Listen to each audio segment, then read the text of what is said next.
One of the pieces about the group is that we focus on offense and defense. The defense piece for us is really important. I don't think we can have offensive innovation without defensive innovation. I do believe CIOs are going to be the new CEOs in the future.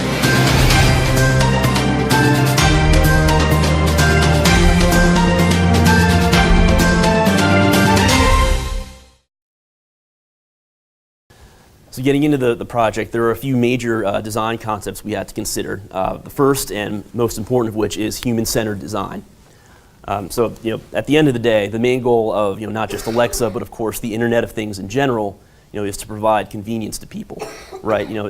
It's how can I make this business process more efficient? How can I make certain tasks easier for people to complete?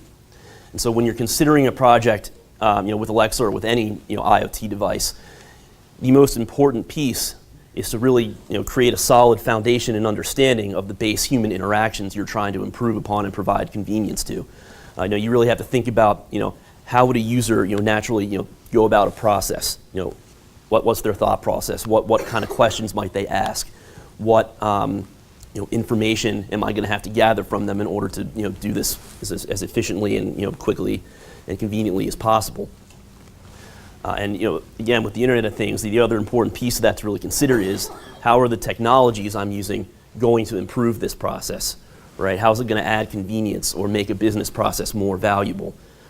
And if you don't have a good, solid understanding of the base interaction, it's very difficult to do that. The other very important piece about it is security by design. So again, understanding that basic human interaction is also going to really allow you to start thinking about the security aspects of this. So like what data am I going to capture from my employees or my end users?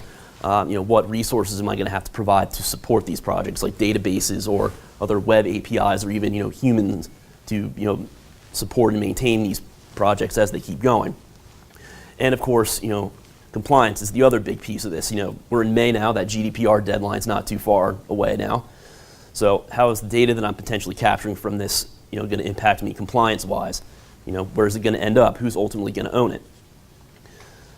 So just really understanding that basic human interaction and then applying it to all the different other areas, such as technological improvements and security aspects, is really the big items to think about when working with any IoT project, especially voice interfaces such as Alexa, where you don't really have a physical interface. It's all voice.